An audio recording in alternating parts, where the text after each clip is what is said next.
Très bien, donc écoutez, on va commencer ce débat. Voilà. Donc je me présente, je suis Guillaume Ballas, je suis le délégué général de la Fédération Envie. Et donc j'ai l'honneur d'animer ce débat qui au thème redoutable et très intéressant. Donc faire entrer la société dans l'entreprise. Je ne vais pas présenter là tout de suite tous les acteurs. Je préfère les présenter au fur et à mesure des prises de parole, hein. Je trouve ça plus intéressant et dynamique. Autrement, on va perdre un petit peu de temps. Je voulais commencer par cela que beaucoup connaissent, mais le rappeler, le 31 octobre 87, dans le magazine Woman's Own, il y a un entretien avec Margaret Thatcher, qui dit encore quelque chose à certains d'entre nous, et qui était Premier ministre depuis 1979 en Grande-Bretagne. Il y a cette célèbre phrase « Je connais les hommes, je connais les femmes, je connais les familles, mais la société n'existe pas. » Voilà. Hein. Et cette phrase a été sans doute la meilleure représentation de toute une conception justement des rapports entre individus, interactions individuelles, et l'entreprise, bien évidemment, et ce qui a sans doute gouverné en très grande partie ce qui a été la vision du rôle, de la nature de l'entreprise pendant ces dernières années, en tout cas au moment où la révolution, ou la contre-révolution néolibérale se met en place à la fin des années 70. Alors, quand on dit faire entrer la société dans l'entreprise, on pourrait évidemment d'abord partir dans un long débat de sémantique et de définition. C'est quoi la société, hein? Alors, on va pas être trop universitaire, évidemment. Pour être concret, disons qu'on va résumer ça en disant que c'est la somme des interactions, justement, hein, entre ces individus, ces groupements d'individus. Et c'est ça qui fait, c'est le lien social, en fait, qui compose et qui crée la société elle-même. Et toute la question aujourd'hui, on le voit bien, est de savoir si les entreprises, à la fois jouent un rôle qui est un rôle actif et majeur dans la représentation de cette société, hein, puisque je rappelle que 20 millions au bas mot de salariés aujourd'hui le sont dans des entreprises, privées pour la plupart, publiques pour certaines, en tout cas pour celles qui restent encore publiques. Et la question qui se pose donc est de savoir si oui ou non il y a la représentation juste aujourd'hui de ce qu'est la société, avec tous les débats que ça pose. C'est quoi une représentation juste de la société dans l'entreprise? Et puis surtout, le deuxième point qui est peut-être beaucoup plus important, qui est la question du pouvoir de la société dans les entreprises. Alors la société, c'est la République de l'ESS, donc on pourrait dire aussi qu'elle se représente politiquement comme étant la République, hein, c'est-à-dire une part irréfragable de souveraineté pour chaque citoyen. Et donc y a-t-il un pouvoir citoyen à avoir dans l'entreprise? Qu'est-ce que c'est que ce pouvoir citoyen dans l'entreprise? Est-ce que ça dépasse l'entreprise elle-même? C'est-à-dire c'est les parties prenantes extérieures, territoriales, des externalités négatives, enfin il y a plein de débats là-dessus. Ou est-ce que c'est le pouvoir citoyen à l'intérieur de l'entreprise? Et donc évidemment la question de ses salariés, hein, qui se pose, ou des dirigeants élus démocratiquement stasés, j'allais dire, par le statut ou la dynamique même de l'entreprise. Alors, c'est un sujet qui est un sujet crucial, puisque vous le savez bien, la nature de l'entreprise est devenue un objet de débat sociologique, politique, économique. On le sait, hein, à travers plusieurs initiatives qui ont lieu, qu'elles soient politiques, qu'elles soient institutionnelles, parfois avec des paroles fortes, hein. Je rappelle que le ministre de l'économie lui-même avait fait de la nature de l'entreprise un des enjeux majeurs de son action en tant que ministre de l'économie et des finances. Et c'est peut-être ce sujet qu'on va aborder en premier lieu. Je rappelle que cet atelier est un atelier co-construit, lui aussi, d'une part ESS France et de l'autre part AEMA. Hein, donc AEMA, je pense que tout le monde connaît à peu près qui est aujourd'hui. C'est le premier groupe mutualiste de France, je crois. On peut le dire ou pas loin, hein, hein, voilà, qui est donc la fusion de la Massif aujourd'hui et d'Aesio. C'est marqué là? Oui, voilà, exactement. Et on a donc la grande chance d'avoir avec nous Monsieur Micha, qui est le président d'AEMA. Et justement, je crois, vous vous intéressez beaucoup à cette question du rôle des entreprises aujourd'hui dans la réponse aux attentes citoyennes, avec l'idée qu'aujourd'hui, les pouvoirs publics sont peut-être limités dans la possibilité de le faire, peut-être même la société civile organisée, et que les entreprises, qui sont finalement le lieu où les Français et les Françaises passent beaucoup de temps dans leur journée, sont peut-être là aussi pour jouer un rôle déterminant. Oui, bonjour à toutes et à tous. Alors, on peut ouvrir peut-être simplement en précisant que Massif et Aesio n'ont pas fusionné. Ils sont alliés. Mais il y a toujours les deux mutuelles. C'est une nuance. Mais quand on fait, effectivement, quand on constitue un groupe important, puisque c'est à peu près en France 11 millions de personnes protégées, en incluant également Aviva France, redevenu Abeille, on a forcément une responsabilité. Donc il faut qu'on pense, enfin ça me semble une interpellation, en tout cas de penser la place de l'entreprise dans la société et son rôle. Alors, puisque j'ai à la fois l'avantage d'intervenir en premier, je me permettrai peut-être de me poser rapidement, parce que le temps est compté, quelques constats. Premier constat, c'est un petit peu enfoncer une porte ouverte, c'est que les enjeux, les défis, les questions qui se posent à notre société, les attentes de la société, des femmes et des hommes, sont multiples, variés, très divers, et qu'effectivement, seuls les pouvoirs publics n'ont pas toutes les réponses, et seule la société n'a pas toutes les réponses non plus. À titre d'illustration, la crise qu'on traverse a bien montré, en tout cas à son début, les limites à la fois de l'intervention du secteur privé, en termes notamment d'indemnisation, et la nécessité de pouvoir s'appuyer sur une solidarité nationale. Tout ça, c'est complémentaire. C'est vrai sur ce sujet-là. Ça pourrait être tout aussi vrai sur le sujet, évidemment, environnemental. Bref, on voit que personne n'a la capacité, isolément, séparément, de répondre à l'ensemble des problématiques. Premier constat.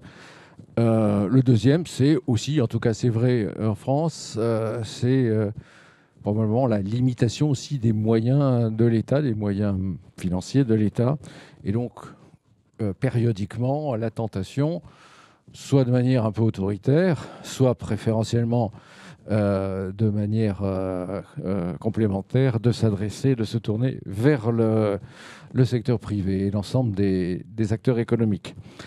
Alors, j'irai rapidement, évidemment, sur un sujet qui, justement, naît à peu près dans les années que vous avez évoquées, en tout cas, ou un petit peu plus tard, à partir des années 90. C'est, en tout cas, dans les pays occidentaux, la stagnation et puis, voire la régression des classes moyennes. Enfin, en tout cas, de ce qu'on décrit comme classe moyenne, même si je sais qu'il y a un débat sur cette classification. C'est le chômage structurel et en particulier celui des jeunes, 20%. C'est, je l'ai dit, les enjeux environnementaux et puis c'est aussi, en tout cas dans notre société, là aussi largement décrit la fragmentation, l'archipélisation, en tout cas cette opposition entre les territoires ou les grandes métropoles, etc. C'est un autre sujet de nos sociétés, il y en a bien d'autres. Bref, c'est simplement pour dire que ces sujets sont divers et variés, encore une fois. Et puis, il y a un autre élément aussi qui questionne les entreprises, c'est que d'une manière générale, il y a une contestation des institutions. Et l'entreprise, en tout cas la grande entreprise, est assimilée à l'institution. Donc, elle doit aussi penser pourquoi cette contestation, et donc être en mesure d'adapter, évidemment, son attitude. Rapidement, donc, premier constat. Le second constat, c'est que vous l'avez dit, à partir des années 70-80, on est dans un capitalisme ultralibéral, financiarisé, dont on a vu et dont on voit aujourd'hui, en tout cas, les grandes limites. Alors, vous avez parlé de Margaret Thatcher, on pourrait aussi peut-être citer Milton Friedman, l'école de Chicago, enfin bref. Voilà, on est dans un système qui aujourd'hui a démontré finalement son incapacité à répondre à toutes les attentes que je listais tout à l'heure et qui est donc contesté. à juste titre, à mon avis. C'est donc la critique de ce modèle-là.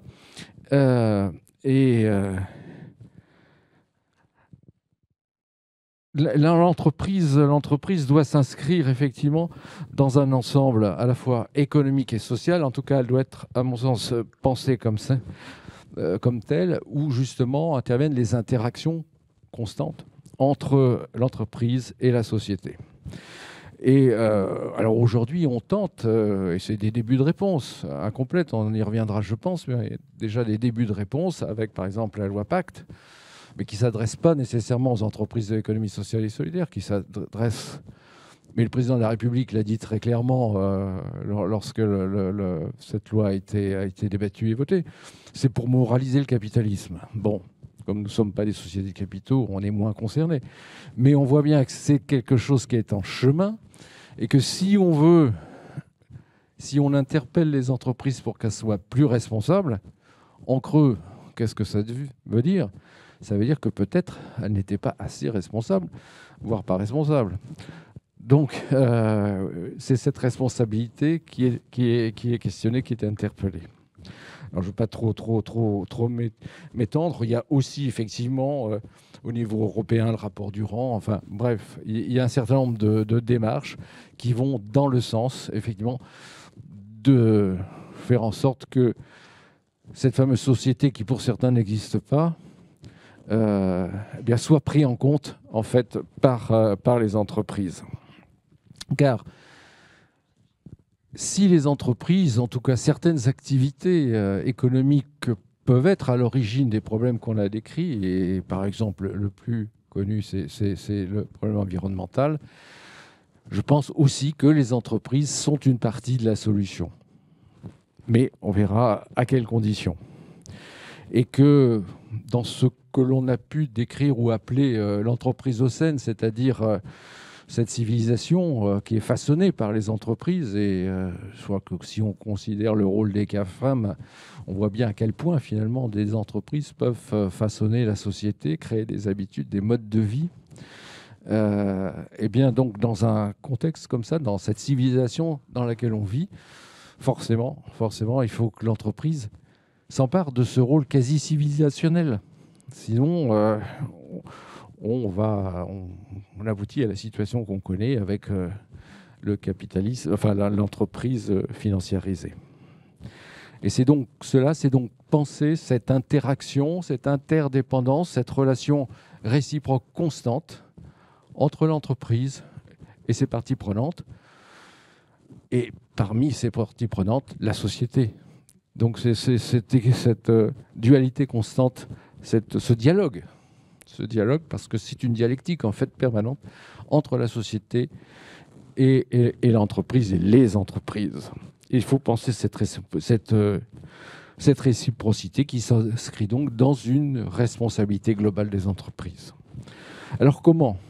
Peut-être, et ce sera la deuxième partie de mon propos, essayer de ne pas prendre trop de temps. Comment ? C'est l'idée développée et connue de l'entreprise comme un bien privé, mais commun. C'est placer la société au cœur de l'entreprise et réciproquement de placer l'entreprise, bien sûr, la société dans l'entreprise, dans la gouvernance de l'entreprise. C'est donc l'entreprise non seulement comme un acteur économique, mais aussi comme un acteur social, comme un lieu de sociabilité. C'est une autre notion sur laquelle nous travaillons dans le cadre d'AEMA Group. Et c'est donc ce modèle de gouvernance alternatif qui existe déjà, puisque c'est le modèle de la plupart de nos entreprises de l'ESS, pour ne pas dire de toutes les entreprises de l'ESS. Donc, si l'on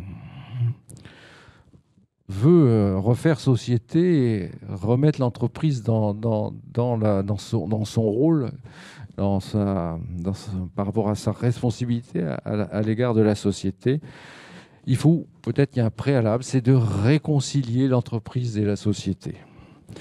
Et si on a pu, pendant les décennies que vous avez décrites, assez facilement, finalement, aligner les intérêts des dirigeants de l'entreprise avec ceux des actionnaires, je pense qu'on peut aussi, et pas forcément de manière très compliquée, réconcilier les intérêts de l'entreprise avec ceux de la société. Et c'est sans doute la démarche qui nous interpelle, et c'est aussi la démarche qui nous est familière, finalement.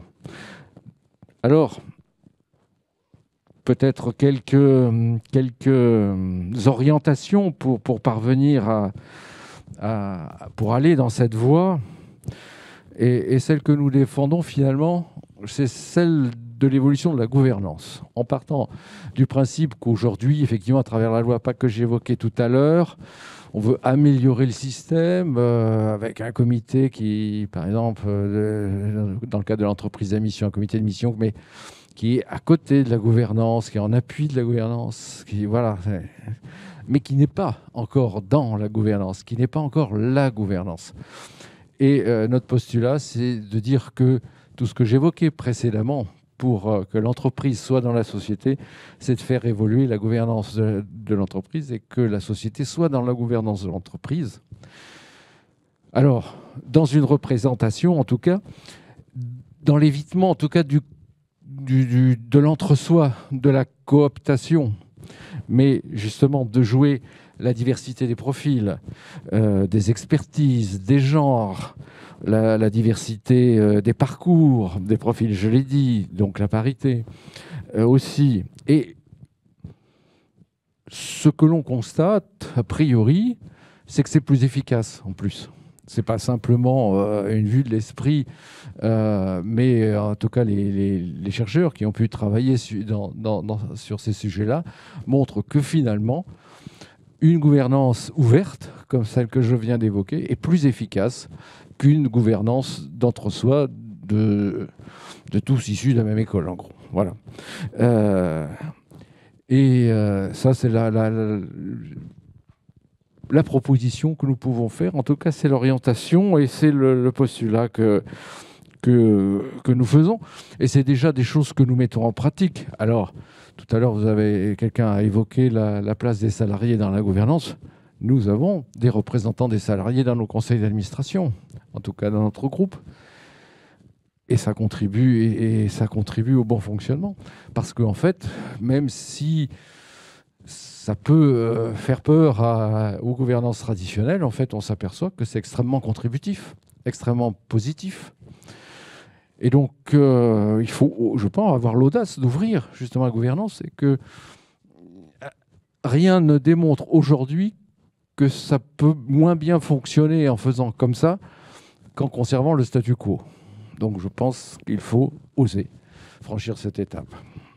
Voilà, je ne veux pas trop accaparer. Peut-être pour conclure simplement, je pense que l'ESS a les bons instruments pour inspirer l'évolution des entreprises. Et puis, je crois que ça a été dit lors de la première table ronde précédemment, c'est que je pense qu'il ne faut pas nous considérer comme une famille à côté, comme un truc à part. Je pense que notre ambition, doit être d'être le modèle d'entreprise. C'est d'inspirer le modèle général, au-delà des considérations de forme juridique, je dirais. Mais que dans les modèles de relations entre l'entreprise et la société, ou dans le modèle de construction de la gouvernance d'une entreprise, je pense que nous pouvons avoir l'ambition d'être le modèle général, d'être finalement, avoir une forme d'exemplarité. Et c'est peut-être à ça qu'il faut inviter notre secteur. Merci beaucoup, Monsieur le Président. Ça fait suite en plus au forum qu'il y avait eu entre ESS France et AEMA sur justement la question de l'entreprise, de sa forme. Et cette idée qui est reprise par ESS France, que l'ESS ne doit pas être la marge, mais que l'ESS doit être le modèle, le centre, celui qui inspire l'ensemble aujourd'hui de l'économie. Alors justement, loi Pacte, RSE, entreprise à mission, on a l'impression que ça ça fleurit. Et pourtant, pendant ce temps-là, on voit bien que la société elle-même pose des exigences qui ne sont pas forcément toujours entendues.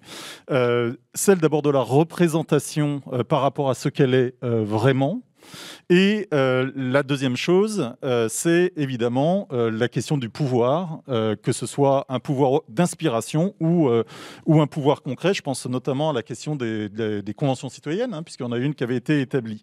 Alors justement, Dominique Joseph, vous êtes secrétaire général de la FNMF, qui est aussi une toute petite entreprise hein, que personne ne connaît ici, et vous êtes aussi membre du CESE, qui est une instance très très innovante sur aujourd'hui beaucoup de points et très en avance, je crois, dans l'éclairage qu'elle peut donner hein, sur le devenir social.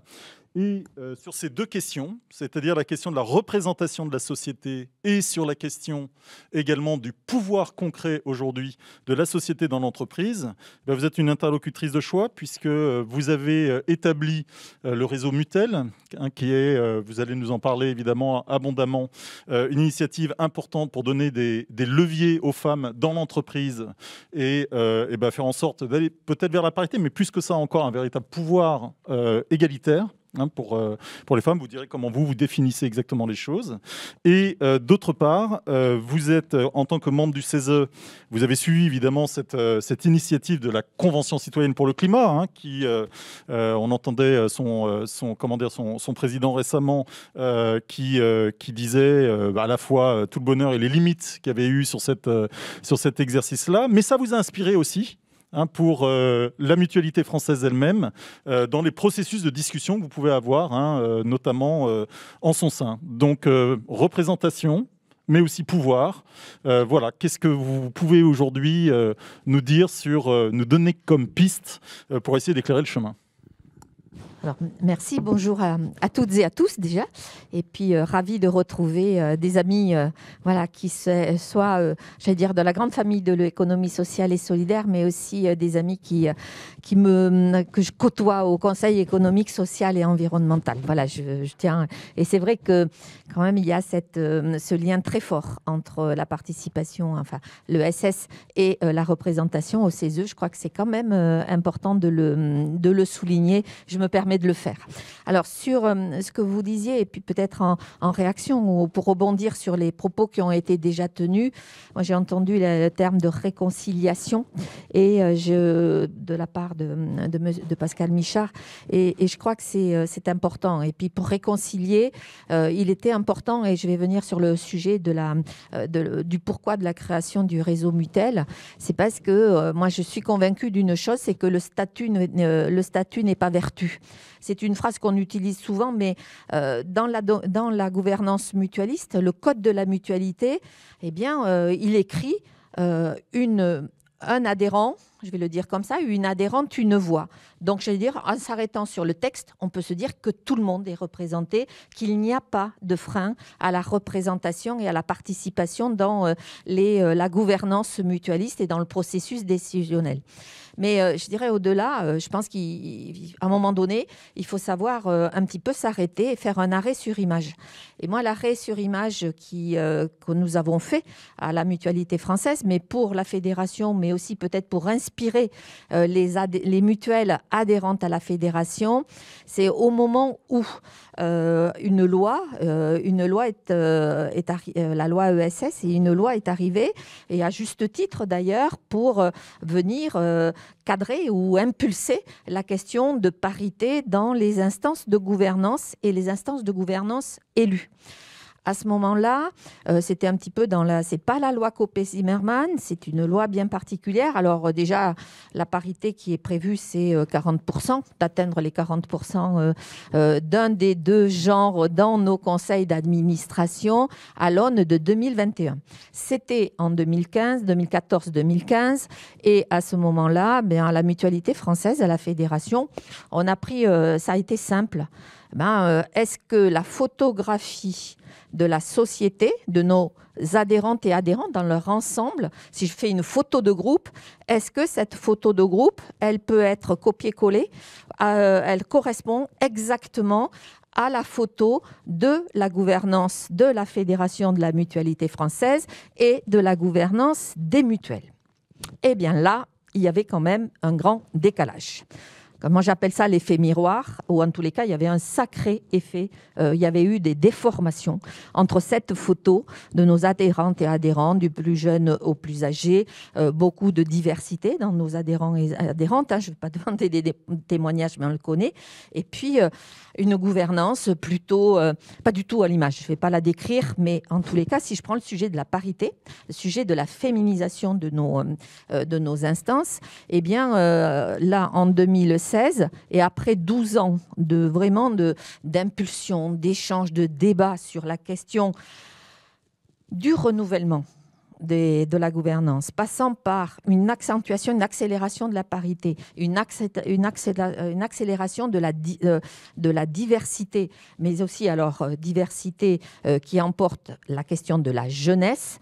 On avait pendant 12 ans, quand on fait cette photographie, dans notre conseil d'administration de la fédération, il y avait 21% de femmes quand la dernière photographie avait été faite, et en 2000, il y avait 21%, et en 2015, la même photo, 23%. Une progression de 2%, et pour arriver à 2021, moi j'ai fait un simple calcul, une petite calculette, pour arriver à 40%, combien d'années il nous faudrait sur la bonne volonté, entre guillemets, ou sur, je dirais, les effets, mais qui ne sont pas... moi, je ne critique pas, parce que c'est vrai qu'on n'a pas de scrutin de liste dans nos mutuelles. On ne peut pas imposer, comme on l'a fait dans les élections, les scrutins publics, un homme, une femme, ou avoir des listes. Non, c'est un adhérent, une adhérente, une voix. Et le scrutin uninominal ou je vais le dire ou est un des freins, une des explications. Et donc, je reviens à mon petit chiffre là. Pour arriver à 40%, combien d'années ? 120 ans. 120 ans. Bon, alors là, petit réveil. Et comment, dans d'autres organisations, la question de la parité, l'accélération, la représentativité sur ce volet-là qui est celui de la représentation des femmes. Mais moi, j'insiste aussi sur ce que ça peut entraîner en termes de représentation des plus jeunes et de la diversité. Création du réseau Mutel que j'ai eu le plaisir de présider, que je préside toujours, porté par le président qui allait quitter son mandat et le nouveau président rentrant, en disant c'est stratégique. Donc une question qui doit être incluse aussi dans la stratégie politique, mais aussi, opérationnelle, de dire il nous faut progresser vers la parité. Alors, on n'est pas au rendez-vous pour l'ensemble des mutuelles, puisqu'en moyenne, aujourd'hui, ce réseau Mutel, qui est un réseau ouvert aux hommes et aux femmes, parce qu'il n'a pas lieu de s'opposer, c'est de dire comment on se crée ce lieu où on échange de nos expériences réciproques, où on développe, où on développerait de l'accompagnement.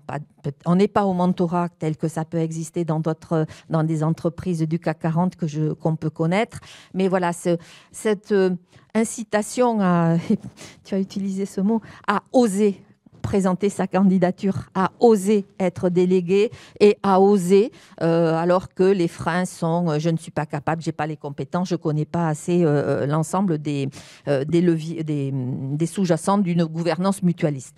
Mais on a progressé, puisqu'il y a des mutuelles, et Adrea en fait partie, avec un sponsor, Patrick Brottier, fort à la création, je tiens à le dire, a dépassé très rapidement les 40% de femmes dans le conseil d'administration, avec beaucoup d'actes volontaires. C'est passé dans certaines mutuelles. Par exemple, je vais la citer aussi, parce que je m'en suis servi comme exemple. La Massif a fait démissionner l'ensemble du conseil d'administration pour entraîner une représentativité plus large des femmes. Et donc, d'autres mutuelles se sont inspirées de ce type d'actes, de ce type de volonté. Et aujourd'hui, on est globalement à 33%. Des mutuelles ont largement dépassé le seuil des 40%, et tant mieux, même ils sont bien au-delà de 50%. Alors, ça dépend, je vais prendre ce terme-là, des portefeuilles d'adhérents. Parce que quand on est une mutuelle avec 80% d'adhérentes, on pourrait se dire que le conseil d'administration légitime ou l'assemblée générale légitime, avec mon miroir et ma photographie, ça serait 80%. Et puis à l'inverse, bien sûr, une tolérance quand il y a 80% d'adhérents, et bien que là... Mais néanmoins, là, la loi incite à aller jusqu'à 40 et il faut le retenir. Je pense que c'est aussi important. Donc voilà, un levier, Mutuelle, je pourrais en parler pendant très très longtemps. Mais tout ça, ça entraîne aussi des réflexions, bien sûr. Alors, à la fédération, on n'est pas au rendez-vous, il faut le dire. On n'est pas au rendez-vous, on n'en est pas fiers.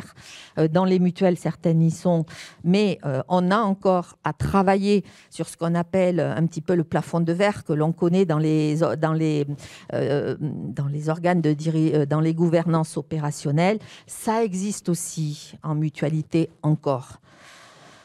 Marthe, si tu avais voulu avoir beaucoup de femmes présidentes de mutuelles, on n'en aurait pas trouvé beaucoup, il y en a, mais récemment. Et voilà, donc on a encore des progressions à faire sur les postes aussi de représentation qui, moi je vais le dire, c'est les postes de représentation de présidente ou de président de haut niveau qui parlent au nom de la mutuelle entreprise, qui parlent au nom des adhérents que la mutuelle représente. Et on a encore un petit peu de marche à gravir. Voilà, mais bon, moi là-dessus, je suis assez confiante. Et sur le deuxième point, parce que c'est sûrement lié, celui de la participation. Alors, moi, je connais la mutualité, je connais ces instances de décision. C'est vrai qu'il y a des assemblées générales, on fait avec alors pas directement avec les adhérents, c'est qu'on passe par un système de délégués. Et à partir du moment où on est sur des systèmes de délégués, c'est comment on garde ce lien sans revenir sur les compositions d'assemblée générale, c'est ce système, j'allais dire, de délégation, les délégués devant représenter les adhérents, comment on associe mieux les adhérentes et les adhérents. Et on s'est inspiré, pour nous en mutualité, ça a été une initiative lancée par Thierry Baudet, le président sortant, et reprise aujourd'hui par Éric Chenu, le président de la mutualité française. C'est, comme ils disent, et moi j'emprunte le mot, c'est de s'ouvrir au bruit du monde et de s'ouvrir, bien sûr, aussi à ce que nous disent nos adhérents. Et je ne prends pas le terme, sans délégitimer le rôle des délégués, des administrateurs et de ceux qui sont à la gouvernance. C'est comment on complète cet engagement qui est celui d'élus avec la parole des citoyens ou le ressenti alors j'ai employé citoyens parce que ce sont des citoyens adhérents. Et pour cela, on s'est inspiré dans la convention climatique qui avait été organisée au CESE, alors en tirant ses avantages et ses inconvénients. Attention aux termes sans filtre. Attention aux termes sans filtre. Parce que qui dit sans filtre dit nier tous les processus de décision autres. Et ça peut générer de la désillusion. Donc, mais néanmoins, le CESE a beaucoup intégré, et la loi le lui permet, et je crois qu'on peut s'en inspirer, la question de l'introduction de la participation citoyenne, de l'expression citoyenne dans la prise en compte de ces travaux. Et pour faire le lien avec, puisque vous le citiez, avec la mutualité française, bien nous, on est en phase de préparer notre congrès qui se tiendra au mois de septembre. Et le congrès, la mutualité française, alors je le dis comme ça, vite fait en passant, ce n'est pas que des mutuelles qui font de la complémentaire santé. La mutualité française, c'est un mouvement social avec des offreurs de soins, avec des mutuelles qui proposent de l'action sociale et solidaire, avec des mutuelles épargne retraite prévoyance, avec des mutuelles qui aident dans les territoires et génèrent des aides pour les adhérents et bien plus loin que leurs adhérents d'ailleurs, pour leurs citoyens. Et donc, pour nous, c'était de vraiment se confronter ou de faire émerger cette parole autour d'une question, l'aide et l'entraide, c'est quoi pour un citoyen? C'est même pas on n'a pas mis le critère adhérent, on a pris citoyen. C'est est-ce que les propositions, ce que l'on propose, nous, Mutualité française, le mouvement dans son ensemble, ça correspond aux attentes. Ou est-ce qu'on a bien compris les attentes et eux, est-ce qu'ils comprennent bien ce que l'on propose? On a donc organisé une conférence citoyenne, 70 membres, une mini-société. Une mini-société, ce qui demande des moyens quand même de panel, voilà, et puis sur la base du volontariat. Et ils se sont réunis là au mois d'octobre, novembre et décembre. Ils nous ont rendu leur avis au mois de le 5 décembre. Je ne vous dévoilerai pas ce qu'il y a dans la vie parce qu'on a des instances de gouvernance Saint-Pascal et un bureau et un conseil d'administration la semaine prochaine, mais un avis sur la perception des citoyens sur l'aide et l'entraide. Je n'en dirai rien aujourd'hui, il y a beaucoup d'enseignements, mais ce qui demande aussi des moyens. C'est-à-dire que moi, je crois beaucoup à la parole, mais des citoyens directs, et c'est pour ça que je reviens sur le sans filtre, mais il y a besoin de beaucoup de pédagogie, d'explication, de confrontation avec des acteurs qui ne sont pas ceux qui lancent la commande. Nous, les mutualistes, les dirigeants de la mutuelle, on n'a pas participé au débat. On n'a pas participé aux échanges. C'est un tiers qui l'a fait pour qu'il n'y ait pas de biais. Un petit peu d'influence, je vais l'appeler comme ça.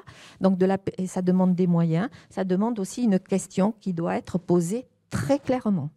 Et donc, parce que j'ai vu dans le document, et voilà, la question de comment on peut arriver à organiser cette participation, j'allais dire, des citoyens, c'est très exigeant et surtout, il ne faut pas que ça soit déceptif.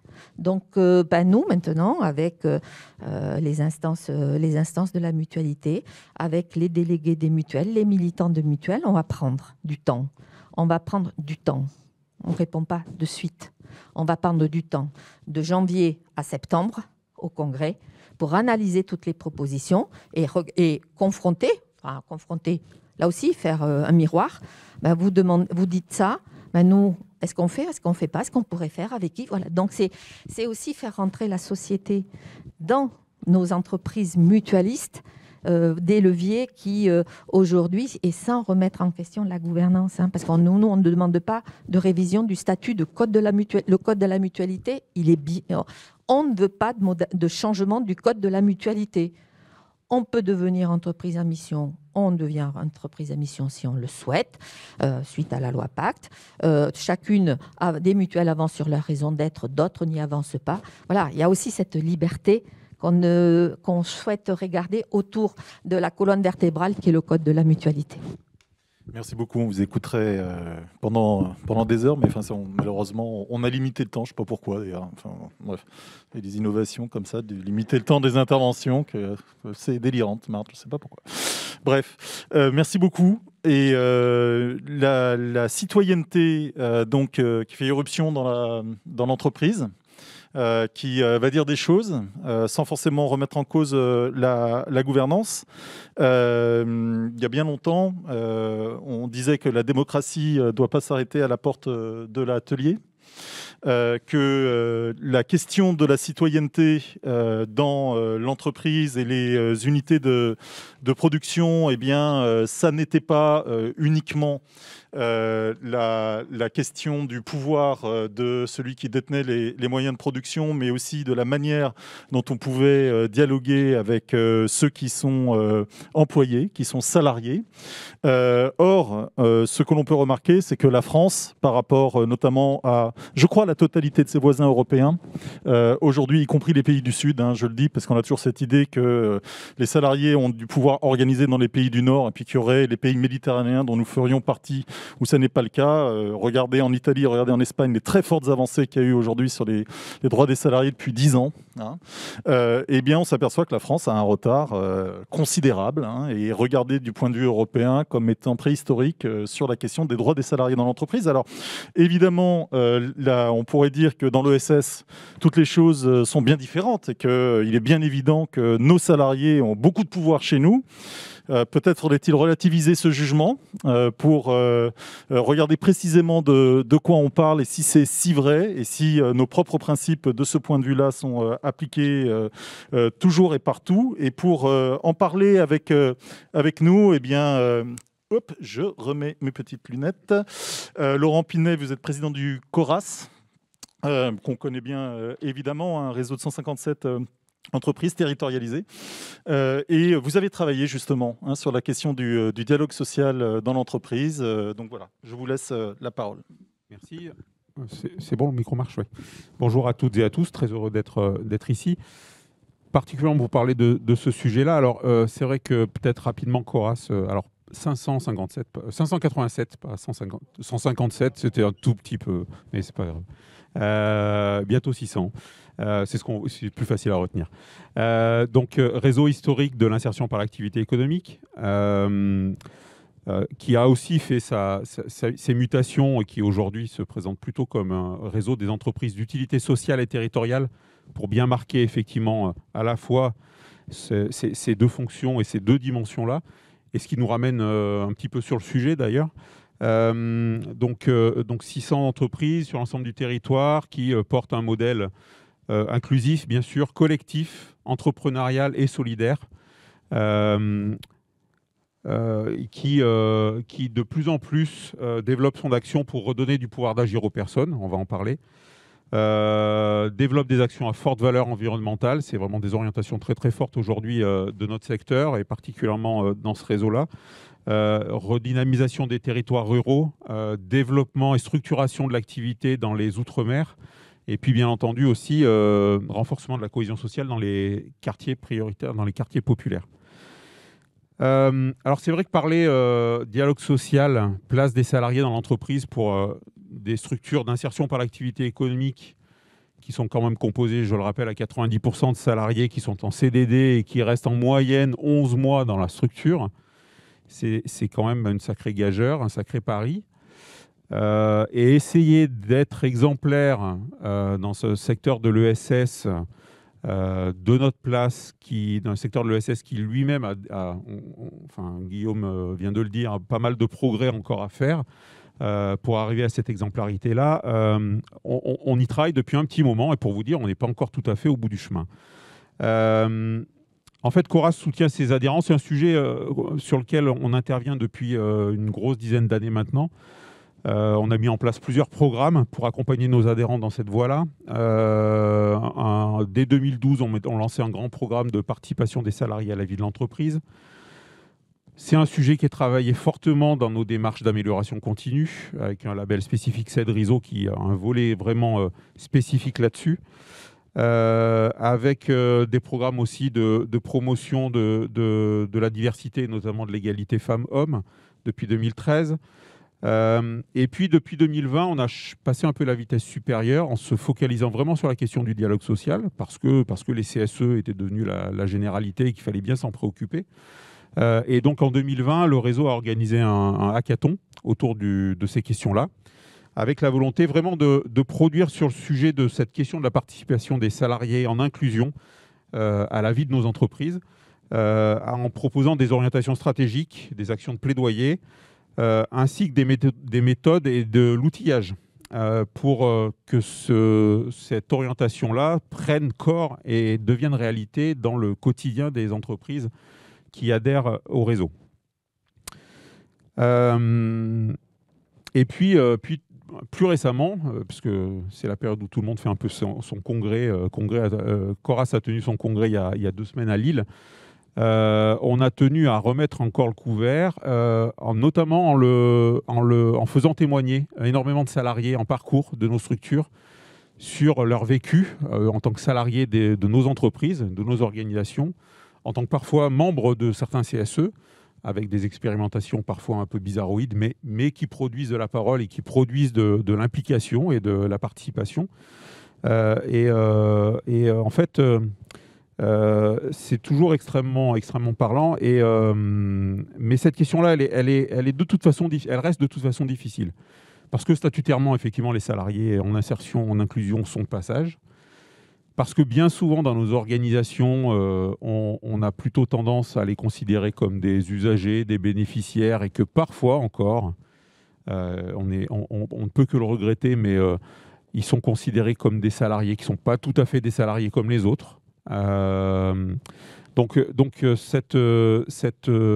malgré toutes ces difficultés, je crois qu'on a pris les choses à bras le corps parce qu'il est important éventuellement de leur donner une place dans les instances de pilotage, pourquoi pas de réflexion, pourquoi pas dans la gouvernance, mais ils ont aussi une fonction essentielle, c'est que de par leur position effectivement de faire l'activité au quotidien, ils ont effectivement déjà, ne serait-ce que ça, mais c'est déjà énorme et c'est déjà un grand progrès que d'arriver à le généraliser, des choses à nous faire remonter sur le service, sur leur métier, sur comment ils le vivent, etc. Et ça, c'est des nouveautés, alors que nous, on avait plutôt la posture de leur dire on est là pour vous aider à développer vos compétences. Mais non, en fait, aujourd'hui, c'est à nous de les solliciter pour qu'ils nous aident à améliorer notre offre de service, notre organisation, la production, comment on suit la qualité, etc. Donc, il y a vraiment cette nécessité-là. Alors, c'est vrai que on a à l'occasion, vous savez que vous savez pas d'ailleurs, mais le secteur de l'inclusion a pas mal connu d'évolution ces 2-3 dernières années, et notamment à l'occasion des débats sur la loi relative à l'inclusion dans l'emploi, qui a été votée en décembre 2020. Coras a pris l'initiative de porter un amendement qui visait à permettre la participation des salariés en insertion à la vie des structures d'insertion par l'activité économique, en proposant une adaptation des règles du Code du travail pour qu'il y ait des adaptations au secteur spécifique de l'insertion. En effet, le Code du travail est en grande partie inapplicable à l'insertion parce qu'il a été bâti sur le modèle normatif du CDI à temps plein dans une entreprise de production le plus souvent industrielle. Donc il y a beaucoup d'inadaptations et de choses qui sont impossibles à appliquer. Ne serait-ce que la durée du mandat, 4 ans pour des salariés qui restent 11 mois en moyenne, ça pose déjà un sacré problème de turnover et de pérennité des échanges, des débats et de constance. Donc l'expérimentation qu'on a proposée dans le cadre de cet amendement visait donc c'est une expérimentation qui va durer sur 3 ans, qui a été validée par le gouvernement et qui va nous permettre de favoriser le dialogue social en instaurant au sein du CSE un organe qui sera chargé de traiter les sujets spécifiques liés à l'insertion, qui va parler notamment des conditions de travail, qui va parler des salariés en parcours, bien entendu, de la qualité des parcours en eux-mêmes, de la qualité de l'accompagnement qu'on propose, vraiment les sujets spécifiques à nos salariés en parcours. Et d'ailleurs, on a travaillé toutes ces propositions dans un partenariat extrêmement productif et riche avec l'Agence nationale pour l'amélioration des conditions de travail, l'ANACT, qui nous accompagne toujours. Et on est un peu au milieu du chemin aujourd'hui. Qu'est-ce qu'on constate ? On constate qu'il y a une vraie motivation à creuser le sujet, tant de la part des salariés en parcours que des encadrants, que de la gouvernance de nos structures. Donc ça, c'est indéniable.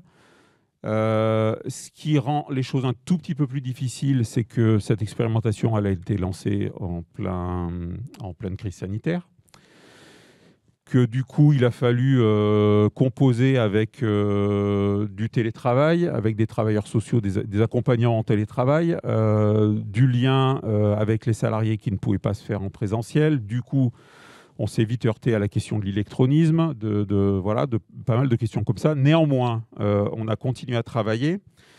En fait, cette commission-là, elle apparaît à tous comme une bonne alternative pour servir de marche intermédiaire, en évitant un cadre légal qui soit trop strict et trop formaliste. Et il ressort aussi des débats avec nos adhérents qui ont participé et qui participent toujours à cette expérimentation, que en fait, la réussite de cette commission insertion, elle passe avant tout par la formation des salariés en insertion, ça on pouvait s'en douter, et des moyens qui y sont alloués. En fait, les salariés ne peuvent pas se saisir correctement de cette commission, de cette instance, de cette possibilité-là, s'ils n'ont pas clairement conscience du rôle qu'on attend d'eux, de leur place qu'ils peuvent y jouer, et de comment tout ça se manage et comment ça va aussi impacter leur parcours d'accompagnement vers une intégration dans l'emploi durable où ils seront peut-être amenés à être représentants du personnel dans le cadre d'un CSE, etc. Donc ça devient aussi partie intégrante. C'est un bon moyen pour que ça devienne partie intégrante de l'accompagnement social et professionnel. Les pistes que trace cette expérimentation pour l'avenir, du coup, elles commencent à être vraiment claires pour nous et à faire l'objet de formalisation, puisque il va falloir en passer certainement par des évolutions légales, notamment pour faire en sorte que toutes les heures de formation, justement, et les heures de présence aux réunions puissent être prises en charge, rémunérées pour les salariés. Alors, ça paraît évident comme ça, mais je rappelle que dans une association intermédiaire, par exemple, ou dans une entreprise de travail temporaire d'insertion, les salariés sont en mission dans des entreprises qui ont besoin de leur force de travail, et que tous les temps à côté, etc., ne sont pas forcément rémunérés. Donc là, il s'agit vraiment de le rémunérer et d'obtenir une prise en charge pour cette rémunération. Sinon, on arrive assez vite à freiner le système et à mettre du blocage. Le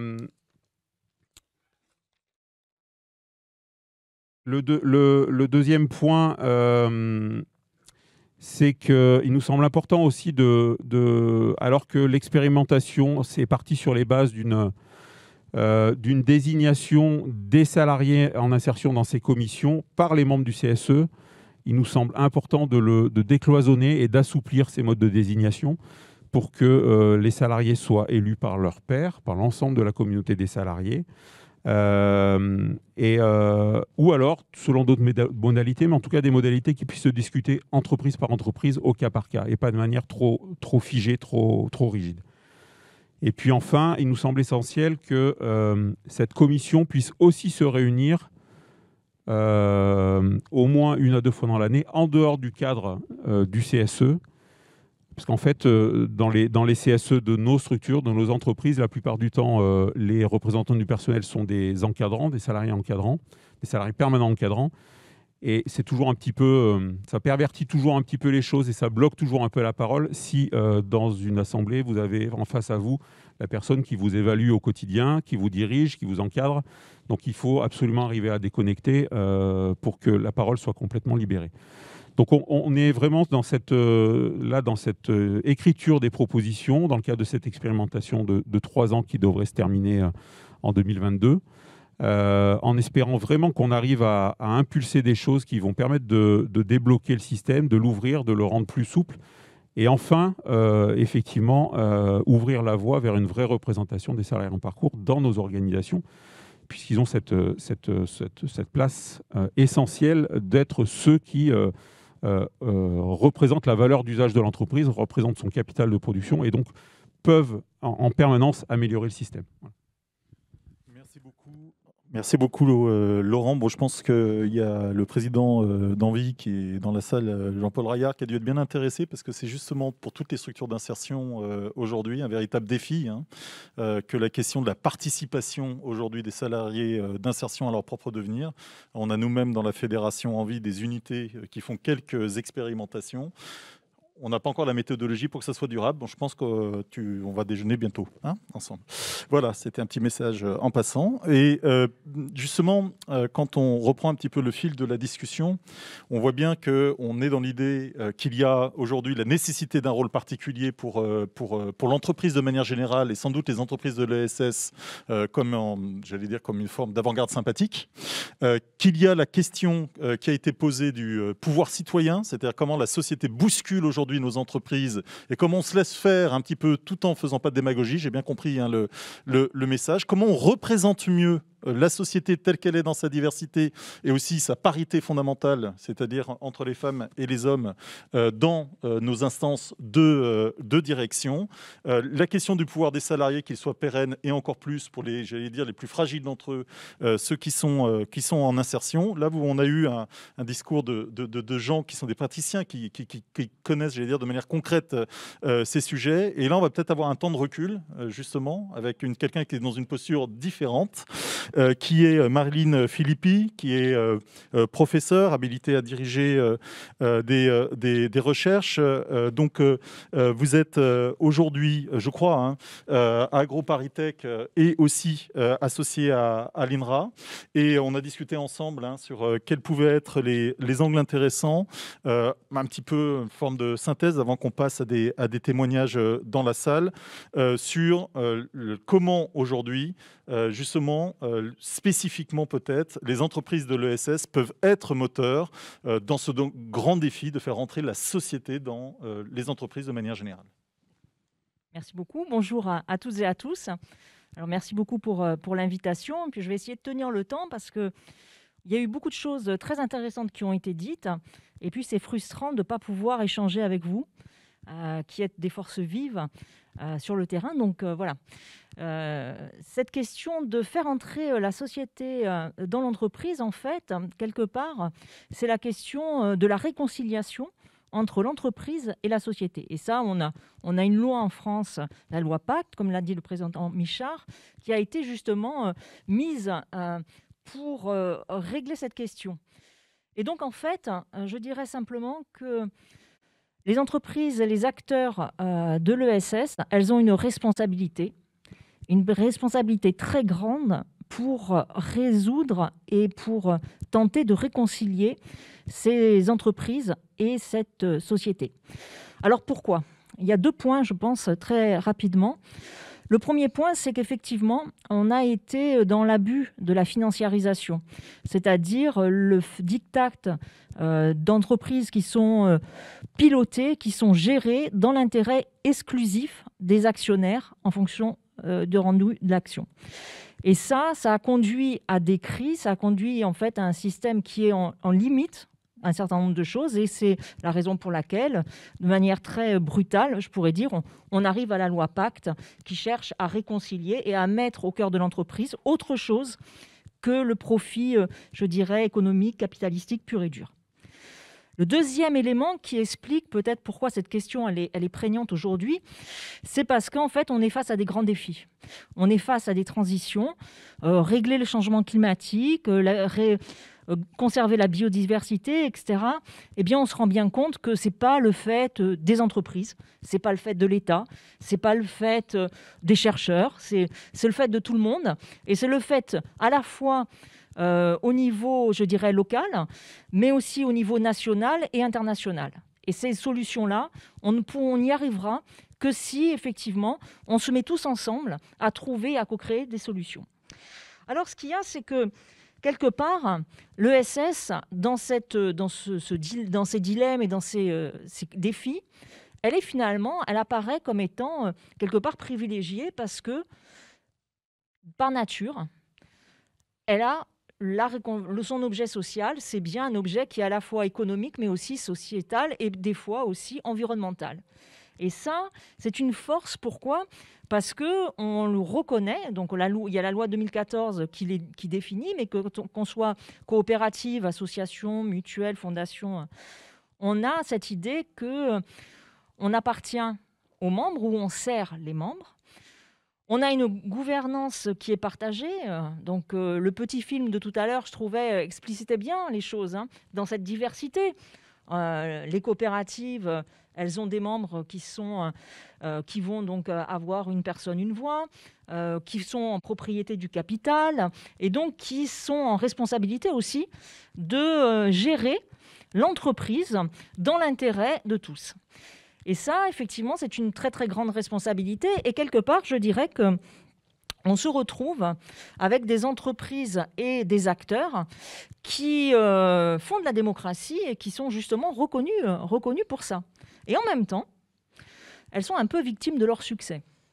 C'est-à-dire qu'on voit apparaître des coopératives, tout à l'heure il y avait les mutuelles, on voit des entreprises qui sont très très grandes et qui étant très grandes parce que justement elles ont réussi à bien travailler dans une économie de marché. Je rappelle que Les coopératives ne sont pas des entreprises qui sont subventionnées, elles ont des résultats économiques, elles doivent se confronter aux autres entreprises classiques et en même temps, avec leur statut, eh bien, répondre à différents objectifs et différentes attentes. Eh bien, elles sont un peu victimes de leur statut, de leur réussite. Pourquoi ? Parce qu'on va considérer que, par exemple, juste la question de la taille, une grande entreprise, quand elle a beaucoup de membres, eh bien, à ce moment-là, elle s'éloigne du membre, de l'associé, de l'adhérent, et qu'à partir de ce moment-là, on va remettre en cause peut-être sa spécificité d'entreprise économique et sociale. Et ça, c'est un peu le paradoxe des entreprises, parce que ces entreprises de l'ESS, elles sont en même temps des entreprises très anciennes, et en même temps, elles sont très modernes dans leurs valeurs. Donc, comment j'arrive à animer mes valeurs ? Comment je mets en œuvre cette gouvernance quand je suis dans une entreprise de 10 membres ou quand j'en ai 40 000 ? Comment ça se passe ? Eh bien, évidemment, la question de la gouvernance, elle est essentielle et ça fait partie, je dirais, des défis qui sont posés aujourd'hui à l'économie, aux entreprises et aux acteurs de l'économie sociale et solidaire. Alors, je dirais que la première chose, c'est effectivement... Moi, j'ai bien aimé que Mme Joseph rappelle la question du statut n'est pas vertu. On doit démontrer, on doit montrer, on doit évaluer aussi les bonnes pratiques, les bonnes démarches. Et là, on voit qu'on a beaucoup d'outils aujourd'hui. On a bien sûr les normes, la norme ISO 26000, par exemple, pour la responsabilité sociétale des entreprises. On a un certain nombre de batteries d'indicateurs qui permettent d'identifier les apports de ces entreprises à la société et montrer en quoi elles seraient plus vertueuses que les autres. Il faut qu'elles le démontrent. Voilà. Et ça, c'est une obligation. Mais pour s'ouvrir à la société, aujourd'hui, je crois qu'elles doivent s'inscrire dans le renouveau, en fait, d'un contrat sociétal. Toutes les entreprises de l'économie sociale et solidaire ont certainement des progrès à faire, un peu comme les autres, mais leurs valeurs, si elles les animent, eh bien, elles sont complètement en phase avec ces challenges-là. Et je dirais que pour les entreprises de l'économie sociale et solidaire, il faut aller plus loin. Aujourd'hui, il y a une exigence. Alors, je prendrai juste un exemple. Ce matin, j'étais ravie d'assister à la plénière où les CRES ont montré, je trouvais que c'était très intéressant de présenter les 8 CRES avec chacune une action spécifique. 8 CRES, une seule femme. Donc la question de la parité, on voit qu'il y a des marges de progrès pour faire. Ça ne veut pas dire forcément du 50-50, mais au moins d'avoir une représentativité des membres. Donc aller plus loin, pourquoi ? Parce que les entreprises et les acteurs de l'économie sociale et solidaire, ce sont des viviers d'expérimentation. Et c'est leur très grande force, c'est de montrer les innovations sociales, d'être tout le temps en questionnement. Et ça peut paraître une faiblesse, mais en fait, moi, je pense que c'est une grande force que de chercher à chaque fois, de se remettre en question, d'être à l'écoute des membres, de regarder comment je relève les défis, comment je réponds aux nouvelles attentes. Et on voit qu'il y a une très, très grande diversité. Et j'ai trouvé que le fait de partager, ne serait-ce que ce matin, par exemple, les différents travaux et actions des CRES, déjà, faire connaître, faire reconnaître, c'est très important parce que ça permet à chacun de trouver des solutions. Pourquoi ? Parce qu'il n'y a pas une loi qui va trouver la solution. C'est le fait d'avoir des acteurs sur le terrain qui vont se travailler ensemble et qui vont se confronter et qui vont évoluer ensemble. Et je crois que, et je terminerai peut-être sur cet élément-là, la question de la valeur, elle est très importante. Aujourd'hui, on n'est pas sur une valeur économique, ou en tout cas, c'est un schéma peut-être qui perdure, mais qui est obsolète. On est sur une valeur qui est sociétale, qui est environnementale, qui est plurielle, mais qui en même temps est créée, co-construite par les parties prenantes. Alors, faire entrer la société dans l'entreprise, c'est aussi ouvrir l'entreprise sur sa société. Pour les coopératives, par exemple, renouveler l'esprit coopératif, c'est vraiment animer ce 7e principe d'être tourné vers la communauté. Et ça passe donc par un dialogue, par une ouverture et par un travail de co-construction. Co-construction des indicateurs, co-construction de la valeur, de ce qu'on veut, et travailler ensemble pour un meilleur futur. Voilà. Merci beaucoup. Merci beaucoup, Marilyn Filippi. Donc, vous disiez qu'on devait, nous, l'ESS, être exemplaires. Donc, on va regarder déjà ce qu'on fait bien, hein, et il y a des expérimentations là-dessus qui sont utiles. On a parlé tout à l'heure, hein, par exemple, hein, de Mutel, hein, qui est une action concrète. Alors, je vais demander à quelques acteurs là, qui sont dans la salle, et notamment à Cyril Surbled, qui est directeur général délégué d'Enercop Normandie. Eh bien, rapidement, pour le coup, hein, puisque on a ces contraintes aussi, de nous dire justement sur l'égalité femmes-hommes, il y a des choses qui sont faites en Normandie, lesquelles? Merci beaucoup. Bonjour à tout le monde. Donc Enercop Normandie, que vous connaissez tous probablement. Donc c'est une petite coopérative née en 2015 qui fait partie du réseau des coopératives Enercop. Donc nous sommes 11 coopératives avec 60 000 sociétaires en tout parmi les 11 coopératives. Et nous, en Normandie, nous sommes 2000 sociétaires depuis un mois. Quand on a créé la coopérative, on a comme squelette, en fait, sur notre gouvernance, cette question du multisociétariat. Donc, de représenter toutes les parties prenantes liées à la coopérative, et j'aimerais dire même au-delà, et de la société. Nos 6 collèges de sociétaires sont donc les salariés, les producteurs d'électricité de sources renouvelables, les collectivités territoriales, les usagers consommateurs de l'offre d'électricité Enercop, les partenaires, mais également les personnes soutiens, c'est-à-dire les personnes qui ne sont dans aucune de ces 5 premières catégories, mais qui sont intéressées par le projet et par les valeurs du projet. Et donc dans notre CA sont représentés ces 6 collèges, ce qui est déjà un défi en soi. Et puis en 2017, donc il y a maintenant 4 ans, suite à une AG, des fins de mandat et des nouveaux élus, eh bien nous n'avions plus qu'une seule membre féminine parmi 12 membres du CA. Et donc il y avait 2 enjeux. Un, il y a 18 postes, donc c'était d'aller vers plus de membres présents. La simple possibilité d'être élu et de se présenter était pas assez efficace. Et donc, alors je ne reviendrai pas sur le processus de décision de gestion par consentement, mais qui a amené à cette décision-là. Nous avons maintenant donc fait des tirages au sort parmi les sociétaires femmes de notre coopérative. Premier renseignement, on a découvert, nous administrateurs, que parmi les sociétaires personnes physiques, il y avait autant d'hommes que de femmes. Mais que c'est un indicateur qu'on n'avait pas vu auparavant. Donc, d'où l'enjeu vraiment encore plus important d'aller vers la mixité. Et donc, sans rentrer dans les détails du processus, mais voilà, on fait un tirage au sort aléatoire, on envoie un courrier, on est dispo, on conclut des échanges téléphoniques, physiques. On invite également les membres tirés au sort à venir assister à un conseil d'administration. Tous nos CA, en fait, sont ouverts aux sociétaires. Je trouve ça toujours intéressant d'avoir ces personnes un peu tierces quand on prend des décisions. Et si la personne est d'accord, en général c'est 1 sur 2, eh bien elle peut être cooptée et intégrer le conseil d'administration. Et à l'AG suivante, sa candidature est ratifiée. Et donc nous sommes passés en 3 ans de 8% de membres féminines à une trentaine. Donc c'est pas terminé.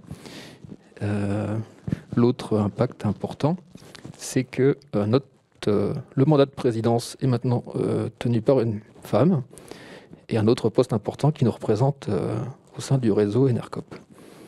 Donc voilà notre expérience. Eh bien, merci beaucoup à vous. Ça prouve bien que quand on veut, il y a des progrès manifestes qui sont faits, qu'il faut que ça soit une dimension stratégique. C'est ce qui avait été dit par ailleurs. Donc, l'ESS peut avancer vers son exemplarité. On le voit là de manière nette. Est-ce qu'elle peut être au centre de l'inspiration pour les autres entreprises? Eh bien, visiblement, c'est possible. Et je vais passer la parole à Éric Delannoy, qui est le président fondateur du cabinet Tenzing. Vous allez nous expliquer d'ailleurs ce qu'il fait. Et qui, je crois, vous allez nous dire que vous êtes passé d'un statut d'entreprise traditionnelle à un statut d'entreprise ESS. Et nous expliquer pourquoi. Merci.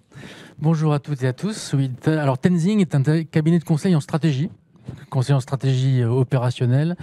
Les grands noms du secteur, vous les connaissez tous, BCG, McKinsey, Accenture, des gens qui sont strictement très bien ancrés dans le monde capitaliste.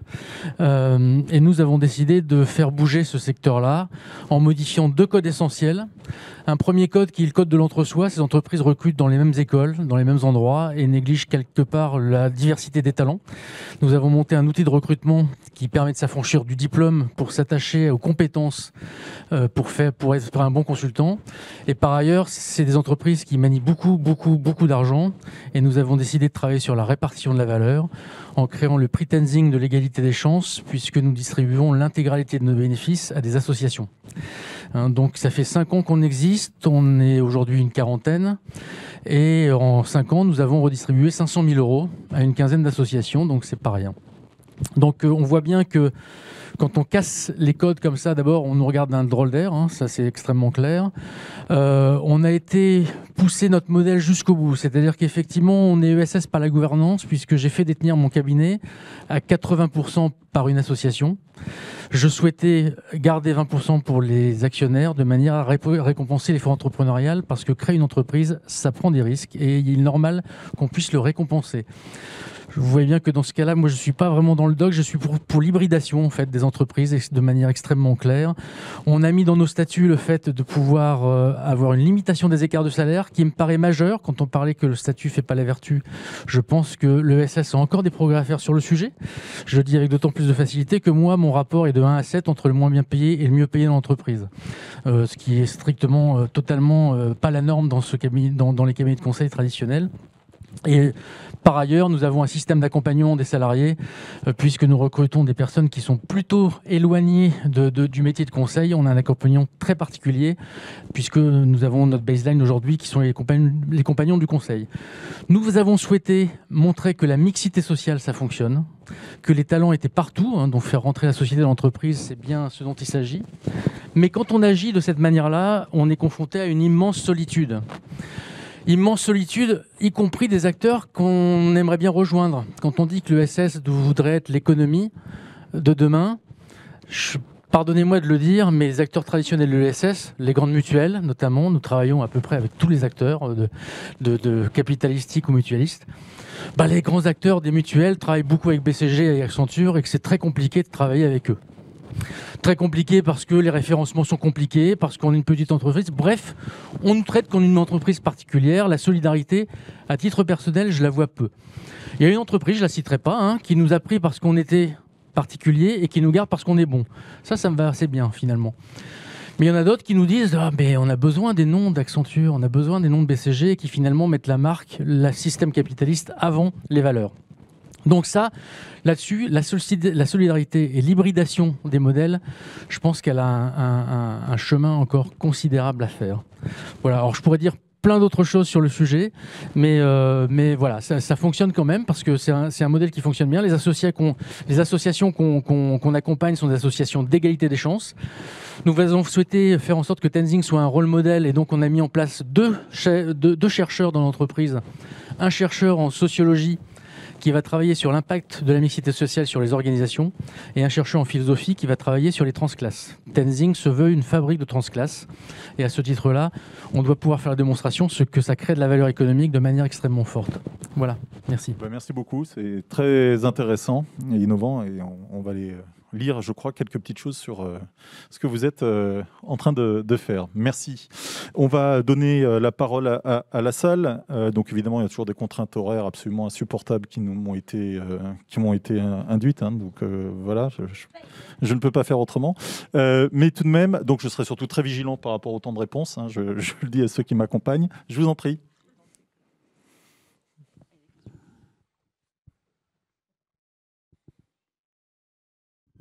Bonjour, merci. Sylvie Mayer, responsable de la Commission nationale ESS du PCF. J'ai 2 questions. D'abord, ne pensez-vous pas qu'il faudrait aussi faire entrer l'entreprise dans la société, telle qu'elle est aujourd'hui, et ce à quoi elle aspire? Parce qu'on sent que vraiment aujourd'hui, les entreprises, qui ne s'appellent d'ailleurs pas entreprises mais sociétés, ne répondent pas aux aspirations. Donc voilà, première question. Deuxième question, Il manque quelqu'un là. Enfin, il y a Enercop, c'est sûr, mais qui n'a pas parlé de sa structure. Ne croyez-vous pas qu'aujourd'hui, on a un modèle d'entreprise qui fait entrer la société dans l'entreprise, c'est la SIC, la Société coopérative d'intérêt collectif, dans laquelle il y a toutes les parties prenantes, y compris les collectivités territoriales. La loi Pacte, dans la loi Pacte, il y avait la privatisation d'ADP, l'aéroport de Paris. Eh bien, j'avais suggéré à un moment donné, pourquoi ne ferait-on pas d'ADP une SIC géante, certes, puisque dans ADP, il y a des salariés, il y a des entreprises, et puis il y a des collectivités riveraines. Et donc là, on avait la superbe possibilité d'en faire un outil au service des intérêts communs, de la nation, etc. etc. Voilà. Très intéressant. Je vous remercie. Est-ce qu'il y a une autre question? Je vais les prendre. Je vais prendre une deuxième question dans l'ensemble, ce qui permettra après qu'on puisse répondre de manière synthétique. Madame, au milieu, près de la caméra, là-bas.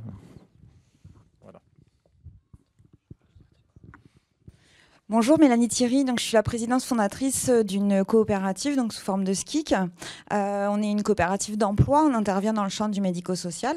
Et aujourd'hui, j'ai une question à savoir quels seraient éventuellement les leviers que vous voyez, à savoir sur comment on fait passer en priorité les valeurs sur le pouvoir. Alors, je vais peut-être demander tout d'abord sur la question de la SIC. Est-ce qu'il y en a un parmi vous qui veut répondre? Peut-être vous? Qu'est-ce qu'on peut dire de ce modèle? Oui, tout à fait. C'est un modèle qui expérimente différentes parties prenantes dans une gouvernance partagée.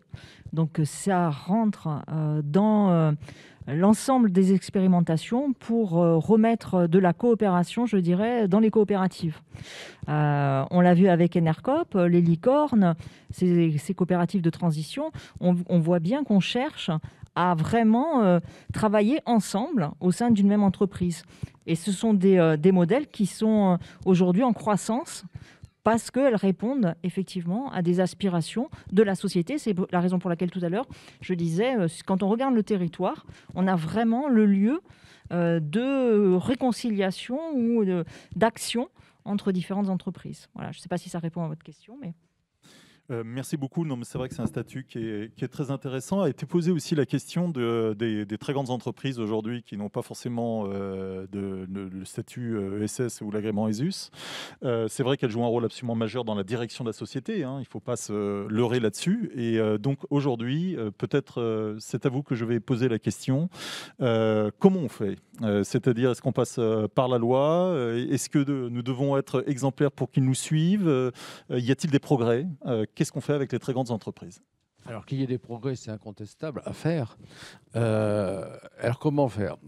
Effectivement, tout à l'heure a été évoquée la question de la parité et on voit bien que l'incitation par la loi, voire la contrainte par la loi, a été la seule façon de faire bouger rapidement les lignes. Sinon, je crois que tu serais encore jusqu'en 2200 ou quelque chose comme ça. Et donc et comme on fait par la loi bouger d'autres lignes, hein, donc effectivement je pense que et c'est en ça que en tout cas la partie gouvernance, cette partie de la loi Pacte qui concerne les entreprises d'émission est une étape, mais il faut aller beaucoup plus loin. Et mon propos justement, alors l'entreprise dans la société dans l'entreprise. En fait, je ne fais pas la distinction parce que c'est une réciprocité, c'est un mouvement dans les deux sens.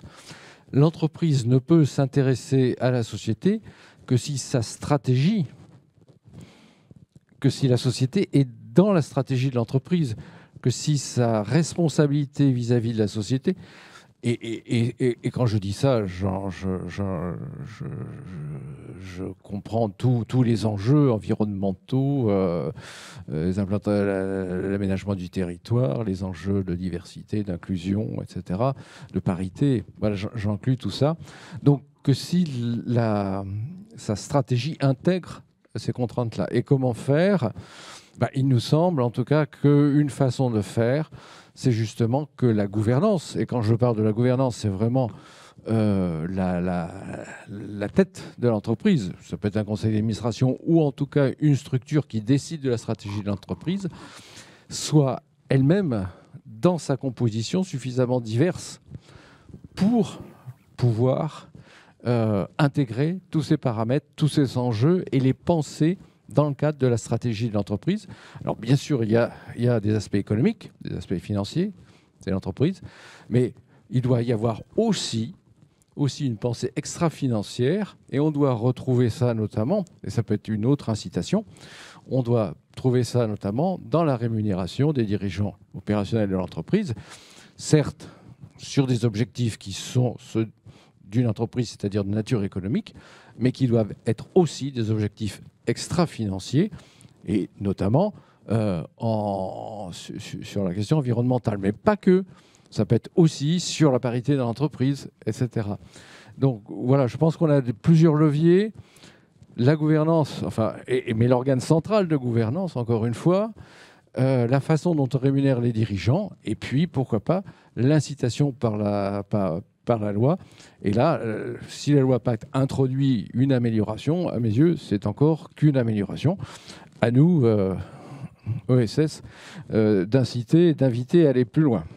Alors, Dominique Joseph, Laurent Pinet, est-ce qu'on peut dire que finalement, les valeurs doivent être supérieures au pouvoir, ou est-ce que c'est les valeurs qui doivent prendre le pouvoir?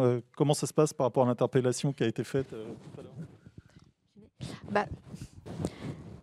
Je ne sais pas si c'est... J'ai du mal à dire que c'est les valeurs qui doivent prendre le pouvoir qui doit s'incarner par les valeurs. J'ai un petit peu de mal à dissocier les deux, sauf que je pense que les valeurs, d'ailleurs celles qui nous rassemblent aujourd'hui, on les a. C'est peut-être de s'interroger, et en sortant de la question du pouvoir, comment, par rapport à une entreprise qui n'est pas de l'ESS, par exemple, tout le plus que l'on fait. Je peux vous en parler en ce qui concerne les mutuelles. Hein. Ça, je sais quel est notre débat aujourd'hui. C'est comment, alors que, la société en général, les pouvoirs publics en général, banalisent, et vraiment veulent, les normes, c'est de la banalisation. C'est comment, je vais prendre le cas d'une mutuelle qui, bien sûr, peut être comparée sur certains points, eh bien, quelle est sa différence et les différences, ce qu'on pourrait appeler un service social rendu, qui incarne, ou du moins qui intègre des valeurs, comment on le valorise. Le problème aujourd'hui, c'est qu'on est un petit peu sur des mots, qu'on a du mal à communiquer sur les valeurs, mais je suis intimement convaincue que, ne serait-ce que par les services que l'on rend, même si ce n'est pas l'ensemble de nos adhérents, mais des adhérents dans des situations difficiles, par exemple, ou ce qu'on en apporte dans les territoires. On n'a pas parlé de l'emploi. Les entreprises de l'ESS, ce sont des emplois qui ne sont pas délocalisables. On a beau le dire, le répéter, c'est comme si... Ensuite, il y a la question des entreprises d'insertion. Donc, on a aussi nos questions de grille de salaire où on est très, très attentif sur l'égalité des salaires femmes-hommes. Par exemple, je reviens sur ce sujet-là. Et puis, on a peut-être aussi à être un peu précurseur sur certains métiers où... j'ai porté cette préconisation au CESE, donc je vais la reprendre. Cette notion, dans les emplois, c'est des emplois qui ne sont pas forcément très, très valorisés aujourd'hui. Comment on les valorise? Je pense aux emplois du soin, aux emplois du service, à ces petits emplois qui font tout le maillage territorial. Eh bien, comment, là, on revalorise ces métiers en remettant en question quel est travail à valeur égale, ma notion de service social rendu, salaire égal. Et je pense que là, peut-être, nous pourrions, sans attendre tout des négociations avec les pouvoirs publics, avoir quelques exemples, avoir des indicateurs et travailler ensemble sur aussi cette réalité-là qui est la nôtre. C'est de l'imager, de donner des exemples. Merci beaucoup, Laurent Pinet. Je vais pas rajouter grand-chose, ça va simplifier la gestion du chrono, mais simplement pour dire que moi, ce qui me semble essentiel par rapport aux valeurs, c'est la façon dont on les anime et dont on les incarne. En fait, beaucoup trop d'entreprises, effectivement, travaillent sur leurs valeurs, font des beaux projets associatifs, des beaux projets d'entreprise, et puis mettent ça dans un tiroir, et puis on revise ça tous les 5 ans au mieux. C'est la façon dont on écrit les valeurs, dont on écrit les projets de structure, de manière opérationnelle, et dont ils deviennent une grille d'analyse et d'évaluation de nos plans d'action au quotidien.